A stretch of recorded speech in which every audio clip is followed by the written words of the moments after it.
Who's there? Oh.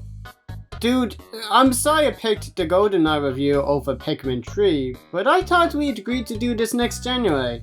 I haven't even finished the Perfect Dark series. Pikmin 4 is real and is coming out in less than 2 months! There's no way. Show me! And nice legs. Where did you get them? Well, I was in the ground for so long, they just grew in September. Perfect timing for that. I'd assume you'd be able to fly or something. Anyway, show me this announcement.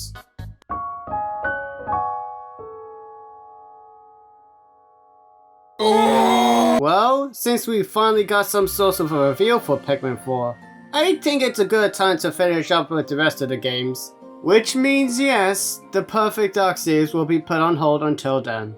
Sorry guys, go touch some grass. Even though Pikmin 1 and 2 were considered classic titles, they didn't sell well. Even with a Pikmin title being titled for the DS and 3DS, there wasn't much push for Nintendo to greenlit the next game. That is, until the Wii U and its HD graphics.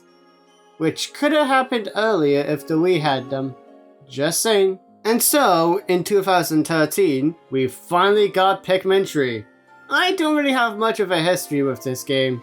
Yes, I was aware of it and the franchise, but I suppose I really wanted to try the other two games first before this one.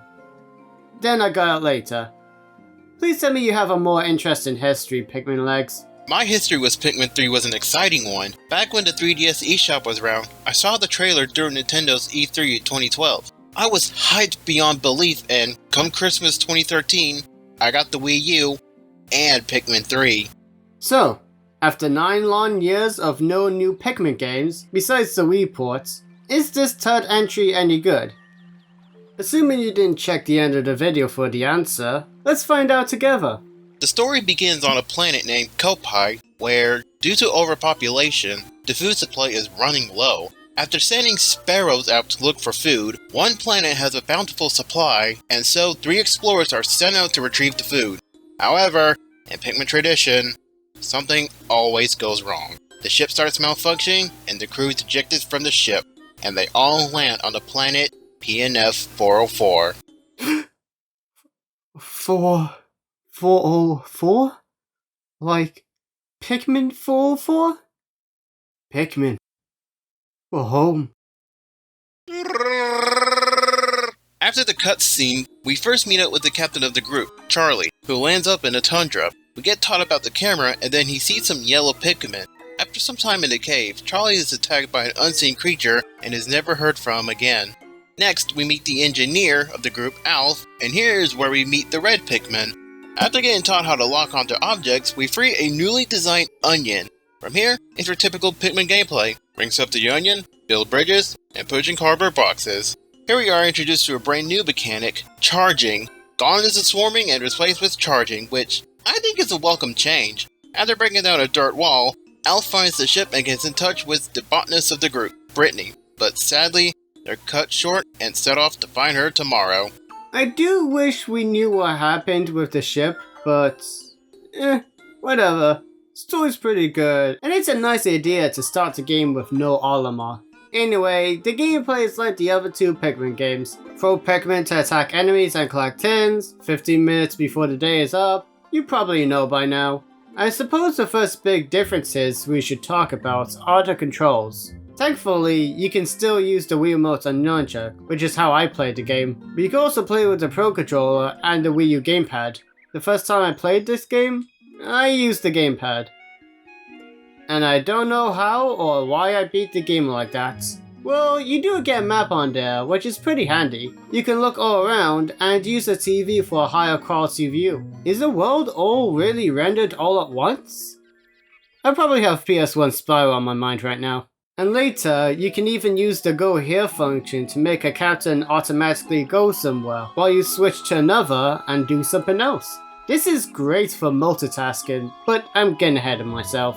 This does mean you have to keep the gamepad with you, even if you're not using it as a controller, but it's no big deal. Oh, and they later added an update to let you throw the Pikmin with the touchscreen. I kinda forgot to try this out. Pikmin, did you try this before?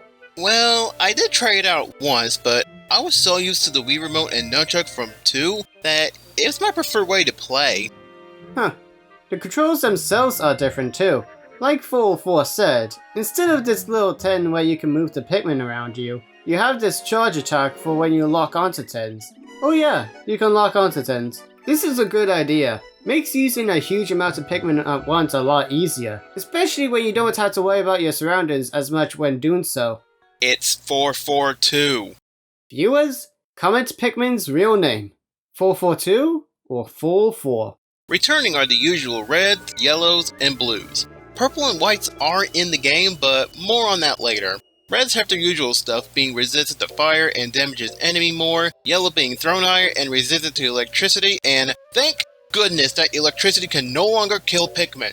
Now, when any other Pikmin touches electricity, they'll only be stunned. Blue Pikmin can go into the water, but they won't save any drowning Pikmin unlike in 1 and 2. They can also now swim to enemies when charged at. Like the last game, we've got 2 new Pikmin types. First up, there's the Rock Pikmin. Makes me wonder how these guys grow in the dirt. Imagine if I was a little kid at the time and I'd plant rocks in the ground. I'm going nowhere with this. The Rock Pikmin can break glass of all kinds, whether it be a crystal or a glass wall. They also can't be killed by being crushed, which makes certain fights a little less stressful. And they're pretty strong when you throw them onto enemies. The only downside is that they can't really latch onto anything, which you should watch out for with some enemies. And then we've got the Winged Pikmin. They have wings, insert Red Bull joke. They can pull certain pig tennies out of the ground, fly over water, and take shortcuts when breaking tins places. They can also get to flying enemies with ease by charging. They are pretty weak, so don't rely on them too often, but they're kinda cool. They, can also drown. I just find that weird. May I go off a little rant about the winged Pikmin? Just as long as you don't use my rant mode, it needs a break at this point. I'll try to make it quick. So, winged Pikmin are broken. I am not joking. They are busted, and I have proof. I can get this fruit easily. Still not convinced? Then look at this. Normally, you need to use ways to throw Pikmin onto that fruit. Nah, just keep charging the wings on it and they'll get it easily. Need more proof? Then look at this. Normally, you would need to walk on this tree, but adjust the camera just right, lock on, and charge the winged Pikmin on that fruit. That's how broken they are! And I love it! Speaking of fruits, let's talk about that. During your adventure, you will find lots of fruit, and those are your main collectibles for 2 reasons. 1, to bring back the Kopai, and 2, to survive. Bringing back a fruit will turn it into juice, which the crew drinks after each day. If you have 0 juices by the end of a day, it's game over. I really like this approach. You start off with 3 days worth of juice, but you can expand your juices by collecting the fruits. And they're not even required. Well, they are, but... Okay, let me explain. What you normally have to do in the story is just follow whatever signal there is and beat the boss. If you run out of juice, that's game over. But, as long as you just have enough juice, all you really need to do is beat the game. There's about 99 or so juice amount of fruits, but you can beat the game in about 7 days if you're a really skilled speedrunner. A casual player could collect more fruits if they're not too confident, or you can risk it all for the best time. What I'm trying to say is that I think it's a good balance between Pikmin 1's day limits and Pikmin 2's take it at your own pace. Back to how the game plays, because I forgot to bring them up earlier. Oops. The Pikmin AI is even better than before. They follow you in straight lines with little to no detours, and when you leave them to pick up pieces to build a bridge or bring grapes back to the ship, they will come back on their own. Same with the spicy berries, which also return. Not the bitter spray, but I can see why. Sort of. Honestly, I didn't use it all that much. I'm honestly glad that the Pikmin will go back to the plant now, but there are some times where they wouldn't grab the berry. I've come back to check on the Pikmin and they're just standing there while the berries just stay there and then poof away. Anyways, yes, the spray's returned, but now it's just the ultra spicy spray. The ultra bitter spray is gone. Like the last game, gather 10 berries for 1 spray, and they'll make your Pikmin stronger and faster. Also, like last game, you can find 1 dose of the spray in eggs. Personally, these sprays are really useful against bosses, and I always at least have 5 Pikmin on a plant, so I'll always have a spray ready. Another thing that was added was throwing captains. Using this, you can cross gaps, get up ledges, split up quickly, or throw a captain ahead and start plucking Pikmin. It's really useful for covering ground, or if you need someone to keep an eye on Pikmin doing tasks. Yeah, once again, great for multitasking. Not perfect, but it's a better upgrade than Pikmin 2. There's also these notes scattered around the planet. They're usually tutorials or hints, which is a plus for newbies. But there's also Olimar's notes about what he did while on the planet. Keep in mind that I'm not talking about the events of the first 2 games. He's back again because his company has gone into debt again. Are you kidding me? And he still does not have his old ship back yet! You guys are rich! What the heck happened? I bet Louis caused it again. What did he do this time? Did he eat all the treasures? But anyway, this is some nice lore and such throughout the journey. And the end of the day logs are back. I don't really find him as good as Alma's, but the captain has a duck. Where was I going with this? I honestly don't know, but let's talk about bosses, shall we? Bosses return, but now it's for story progression, and these bosses uses the Pikmin abilities pretty well. We have the Armored Maudad, whose armor is made of crystal, in which you use rock Pikmin to break it. You could take the time to break all the crystals, or you can break the tail and charge a ton of Pikmin on it for a quick defeat. Next, we have the Behemoth Fozbat, who flies around the cave and hides in the dark. Yellow Pikmin are used here to light up the cave, and after his defeat, we find Captain Charlie, who got eaten by the creature. Oh yeah, I kinda forgot about him a bit. Then we have the sand-belching Mirror Slug. This beast will dig around the arena and try to trap your Pikmin in quicksand and eat them. While there is no Pikmin to utilize, you do use Bomb Rocks to deal massive damage to this slug. Next, we got the Scornet Maestro. This winged fella uses the little Scornets to attack you and your Pikmin. Using winged Pikmin, you can easily take this thing out and rescue any Pikmin that got caught during the attack. After that boss and rescuing an Explorer, the crew wakes up and find themselves back in the Garden of Hope, with this person running off with all the juice you had up to this point. Oh, and Charlie's duck. Oh, and that person's Louis. He stole all of our juice. I hate him, I hate him, I hate him. I swear to God, if he shows his face in Pikmin 4 and blows up the company, so now they had to get more stupid money! Anyway, the bosses are pretty cool. We do have the classic bosses here and there, holding some fruits, still being treated as regular enemies. Not sure if I like it this way, or Pikmin 1. I still hate Louis. You can't play with both the TV and the gamepad if you want to record while only using the gamepad. There's only one save file, and the dog outside my house won't stop barking! I quit. Then we have what could possibly be the biggest boss, the Quaggled Myreclops. This beast will stomp around creating puddles of water in which you use blue Pikmin, but using wings and sprays gets the job done. There is one more boss, but I'ma hold off till the end of the game. If there's one thing I'm glad that Pikmin 3 has, is that any damage you deal to the boss will be retained the next day. For a Wii U game, the graphics are really good looking. Everything is beautiful. The Pikmin are now more adorable. The water graphics, this game's got good water graphics. I even like the little changes, like when it's raining. I also find the Bulborbs really cute. And the fruits. Look at them! It's so good that the juice makes the game lag! Sorry, this is bothering me. Why does the onion look different? I mean, it looks a little better, and the fact that they can combine together makes it all easier. But now this is getting weird. Are they just 2 different types of onions? Did they evolve? Also, I'm sorry, but I don't find the locations as memorable as the other games. Pikmin 3's places just kinda blends together a little, with the exception of the snow and autumn looking place. They look good, don't get me wrong, but I think Pikmin 1 and 2 stood out a little more. I agree with the graphics. That crisp HD makes the world look more natural and real. Even some of the creatures look amazing, like the shaggy long legs. You can see each strand of hair on its body. As for the locations, they're okay. I just wish we got to see more of PNF 404. As for the onions, the way they did it is a huge welcome. Now you can just select what Pikmin you need in all in one go without having to waste time. As for the side stuff to do, there's the mission mode and battle mode, both pretty similar to Pikmin 2. Mission mode has you collect treasure once again, but with no undergrounds. Thank God. And there's no extra cutscenes to unlock from collecting everything while not losing a single Pikmin.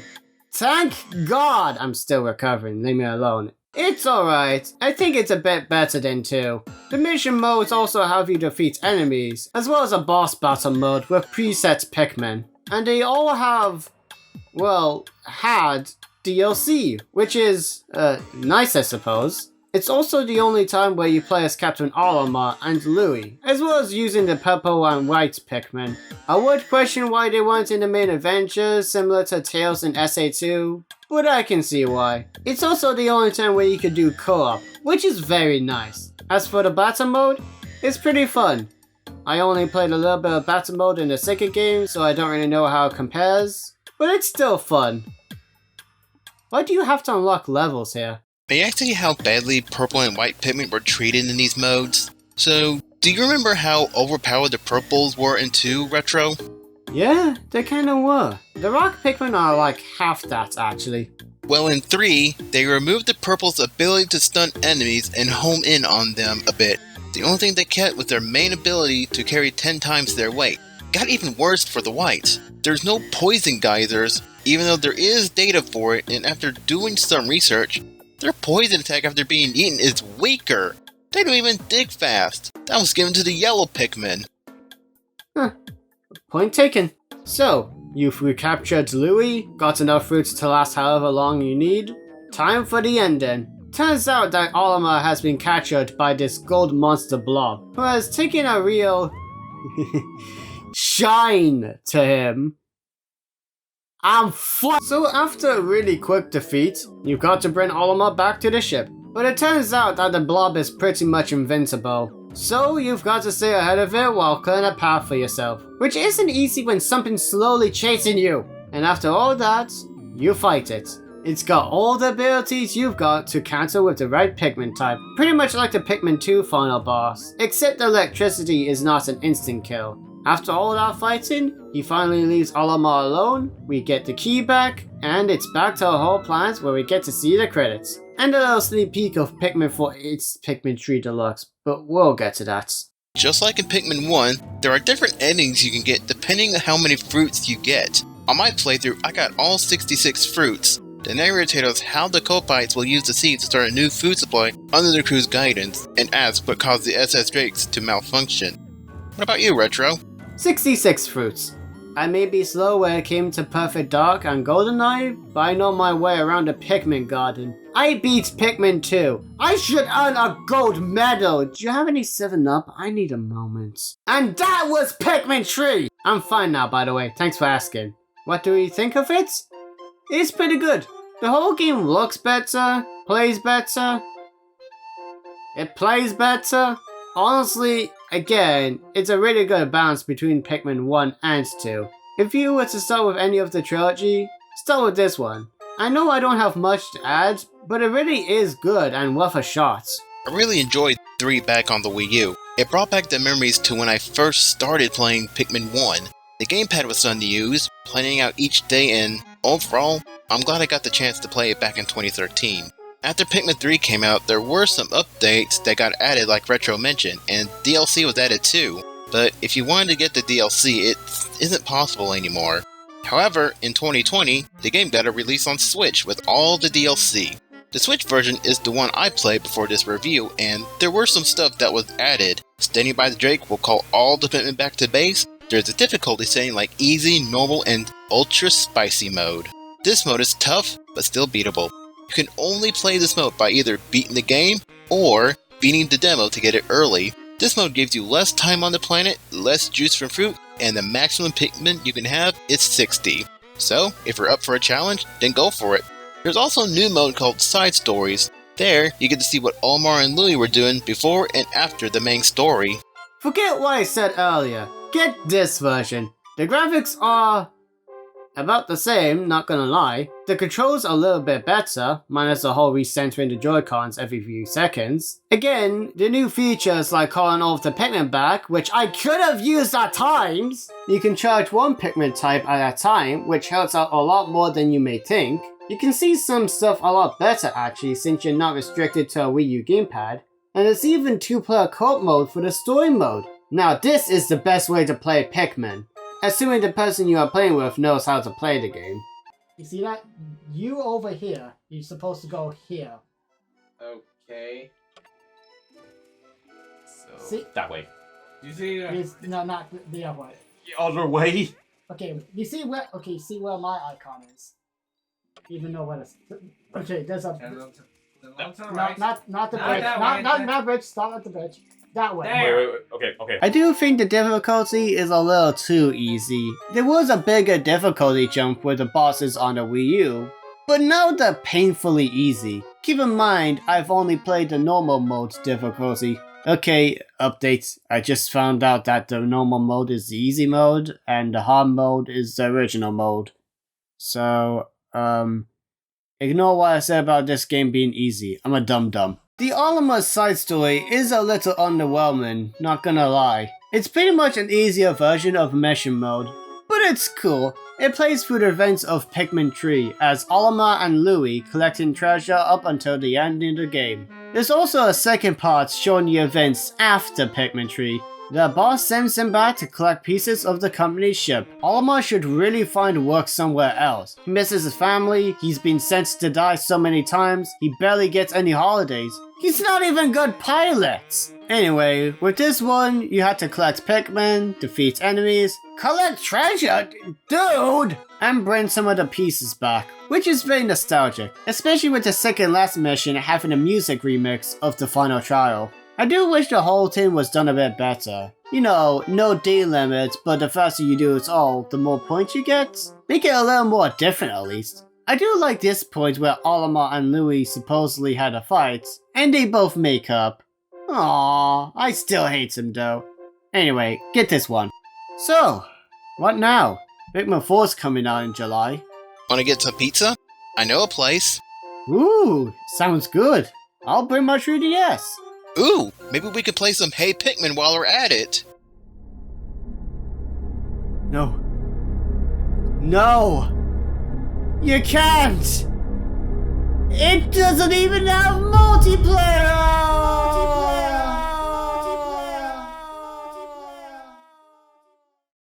Hey guys, thanks for watching this review. If you liked what you saw, don't forget to like, comment, subscribe.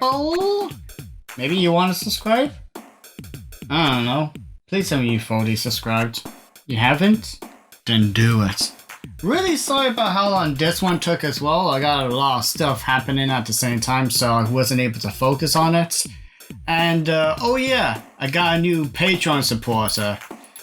Get the name up there, and there it is, Rebel Railroad Productions. He has a Twitter and a YouTube channel and probably other social medias.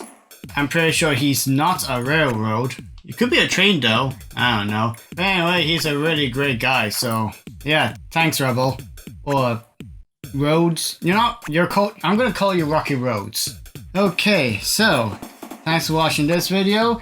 And once again, sorry about the whole Perfect Dark series being put on hold. I was hoping to get the Game Boy Color version out before Pikmin 3, but at this point I don't think we're gonna get that much time. Whew. Yeah. And yeah, I look forward to Pikmin 4, but first, Hey Pikmin's next. And yeah, I'll see you later. Bye.